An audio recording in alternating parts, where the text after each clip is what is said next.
It's that time again. It's time for DSP Quick Tips. Oh yeah, brought to you by the fine folks at Arc Audio. Inspiration for this quick tips that we're going to be showing you today was brought to us last night. Ada from Absolute Electronics, who's on the show quite frequently. One of the things we talked about was Arc Audio DSP software, and one of the features, which is group adjustment. The other thing that is exclusive for Arc that I wanted to mention was these 7, what they call extra filters over here. So this is a twofer. The first thing we want to talk about is group adjust. And what I mean by group adjustment is if you've ever had one of the affordable DSPs and you go and separate them, so you have left tune and right tune, and then up here you say, I want to join them together. What happens is it'll automatically pop-up will appear and say, do you want to tune left? Or do you want to tune right? Meaning, do you want to take what you just did on the right and move it to the left? Do you want to take what's on the left and move it to the right? Meaning they don't get to say separate. And that could be a problem because when you tune for the driver's side and you tune for the passenger side, they're typically totally different. So for example, this is 2, this is 1. When we're tuning, we mute all the software. And so we unmute both 1 and 2. That's done down here in the bottom. So now we have both 1 and 2 playing and we're looking at it on our RTA. And all of a sudden, when it's coming back together and now all those frequencies are playing at the same time, we're looking at the RTA and we see a peak at, let's say, 10,000 hertz. We've already turned it down here, as you can see. Now it's gone back up. Now we have to go back and cut. If I come in and I turn on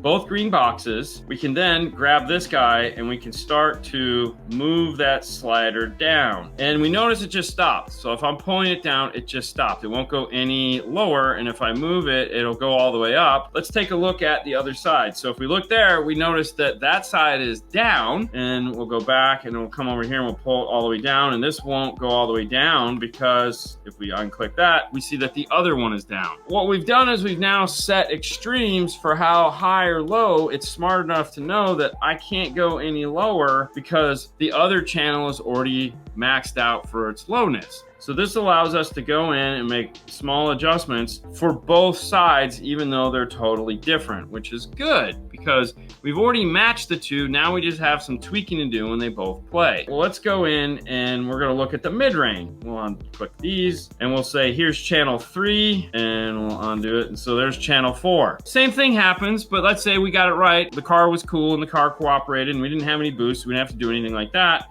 We say, okay, so let's unclick the tweeters, and we're going to add the tweeters back into with 3 and 4. So we have 1, 2, 3, and 4 playing. So we'll turn all these on, and we're looking at it, and right where the crossover point is, we see like, oh crap, it's doing some really weird stuff. We're going to grab, let's say 2500. We're going to bring that down, and we'll bring this down, and it's adjusted those on all 4 channels. Come back in and we shut these off and we go in and look at just those channels. We made those adjustments to all of them, which is really sweet. So that just made our job really easy. Otherwise, if we don't have that feature, we got to go in and we got to make 4 individual adjustments. Let's talk real quick about extra filters located right here. The one thing that is kind of humorous with Arc Audio is there's 37 bands of adjustment for each individual channel. Some manufacturers will just give you like a handful of all pass filters to adjust, and some of them might give you a shelf filter on either extreme. Band 31 can be a high pass, band 1 can be a low pass shelf filter. But if you click on the arrows for all of them, it's parametric, all pass type 1, all pass type 2,